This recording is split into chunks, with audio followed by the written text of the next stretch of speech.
Hi everyone, আসসালামু আলাইকুম। আজকে কলিজা ভুনা করবো, তাই সিদ্ধ করে নিয়েছি কলিজা। পেঁয়াজ, এলাচ, দারচিনি, তেজপাতা একসাথে ভেজে নিচ্ছি।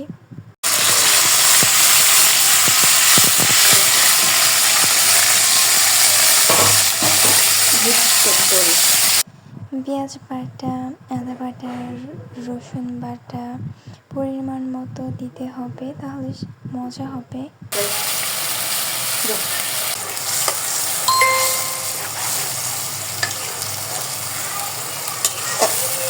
এখন দিচ্ছি হলুদের গুঁড়া, মরিচের গুঁড়া, ধনে গুঁড়া, লবণ।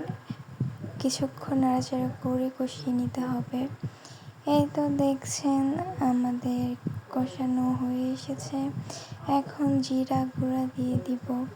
জিরা গুঁড়া দিয়ে কিছুক্ষণ নাড়াচাড়া করে কলিজাগুলোকে দিয়ে দিব। কলিজাগুলোকে কিছুক্ষণ কষিয়ে দিয়ে দিব পানিটা অল্প দিতে হবে, যেহেতু সিদ্ধ করা আবার কষিয়েছি, তাই অল্প পানি দিতে হবে। এই তো দেখছেন কলিজা ভুনা রেডি। খুবই মজা হয়েছিল।